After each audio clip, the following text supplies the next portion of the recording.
የጽናታችን ምሳሌ፣ የማንሰራራት ዘመናችን ጅማሮ ማሳያ፣ የብልጽግናችን አይቀሬነት ማረጋገጫ በሆነው ታላቁ የኢትዮጵያ ህዳሴ ግድብ የህዳሴ ግድብ ለኢትዮጵያ መንሰራራት በሚል መሪ ሐሳብ በኢትዮጵያ ፕሬስ ድርጅት በክልሉ መንግስትና በሌሎች አጋሮች ተባባሪነት በተዘጋጀው መድረክ ላይ በመገኘት መልእክት ለማስተላለፍ በመቻሌ የተሰማኝን ደስታ እየገለጽኩ የተከበራችሁ የመድረኩ ተሳታፊዎች እንኳን በደህና መጣችሁ ለማለት እወዳለሁ።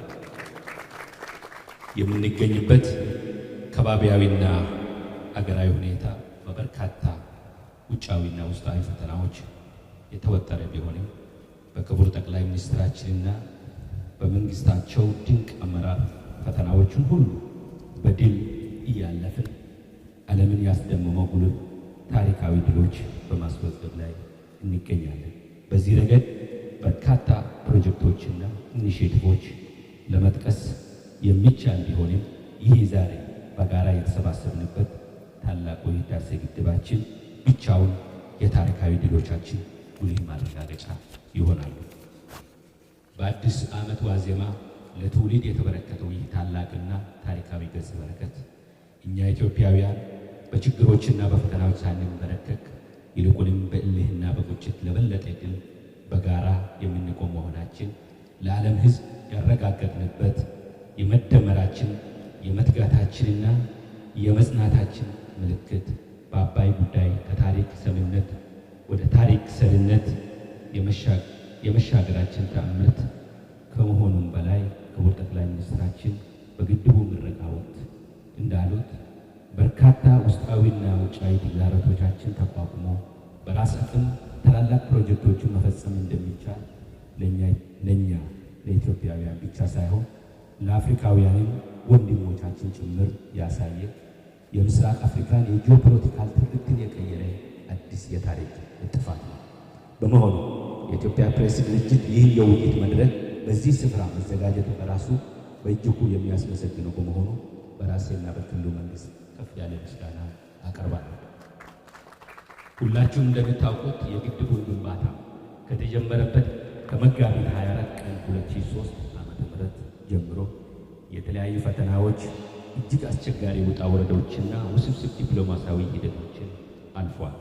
በአንድ በኩል የሀገራችን እድገትና ለውጥ የማይዋጥላቸው ታሪካዊ ጠላቶቻችን ለግድቡ ግንባታ የሚሆን ብድርና ድጋፍ እንዳናገኝ ይፈጥሩት የነበረው ዲፕሎማሲያዊ ጫና፣ በሌላ በኩል ደግሞ ለእነዚህ ታሪካዊ ጠላቶቻችን ጉዳይ አስፈጻሚ ሆነው የሚያገለግሉ የውስጥ ተላላኪዎች የግንባታ ሂደቱን ለማደናቀፍ ይፈጸሙት የነበረውን ጥቃትና ያደርሱት የነበረው ጫና ፈጽሞ የሚዘነጋ አይደለም።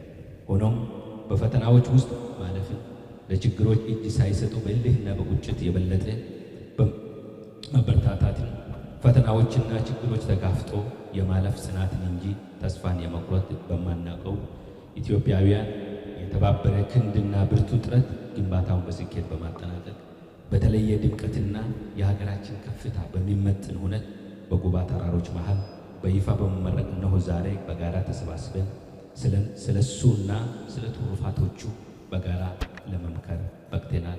እንኳን ደስ አላችሁ። እንኳን የቤኒሻንጉል ጉሙዝ ክልል ከክልሉ አልፎ ለሀገራችን ኢኮኖሚ ከፍተኛ አስተዋጽኦ ማድረግ የሚችል ለኢንቨስትመንት ምቹ የሆነ እምቅ የተፈጥሮ ሀብትና በጸጋ የታደለ ክልል ነው። በግብርና በማዕድንና በቱሪዝም ዘርፎች ገና ያልተነካ እምቅ አቅም ያሉት ስለመሆኑ የሚታወቅ ነው። ይህንን እምቅ አቅም ከሰው ኃይል ጋር በማስተሳሰር ህዝባችንን ይበልጥ ተጠቃሚ እንዲሆን ለማስቻል የጀመርነውን ጥረት የበለጠ ጠናክረን የምናስቀጥል መሆኑን በዚህ አጋጣሚ ላረጋግጥላችሁ እወዳለሁ።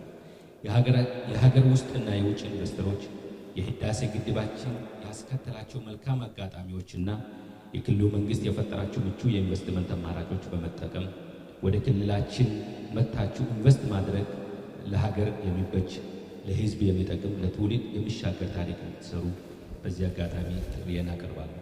ቀደም ሲል የኃይል አቅርቦት እጥረት በክልላችን ኢንቨስትመንት ላይ እንቅፋት ሲፈጥር የነበረ ቢሆንም በአሁኑ ወቅት ይህን ተግዳሮት በህዳሴ ግድባችን መልስ ያገኛል። በሌላ በኩል በግድቡ ምክንያት የተፈጠረው ሰው ሰራሽ ሐይቅ ደግሞ ሌላ ኢንቨስትመንት አማራጭ ይዞ የመጣ ነው። ሐይቁ ለጀልባ ጉዞ አገልግሎት፣ ለውሃ ላይ ስፖርቶችና አሳ ለማጥመድ እንዲሁም ሪዞርቶችን በመገንባት ለቱሪስት የመዝናኛ አማራጮች በማቅረብ ለኢንቨስተሮችም አዋጪ የስራ ዘርፍና ለወጣቶች የስራ ዕድል መፍጠር የሚችል አቅም ያለው ነው። በመጨረሻም የህዳሴ ግድባችን ለኢትዮጵያ መሰራራት በሚል መሪ ሀሳብ የተዘጋጀው የፓናል ውይይት በይፋ የተከፈተ መሆኑን አበስራለሁ። አመሰግናለሁ።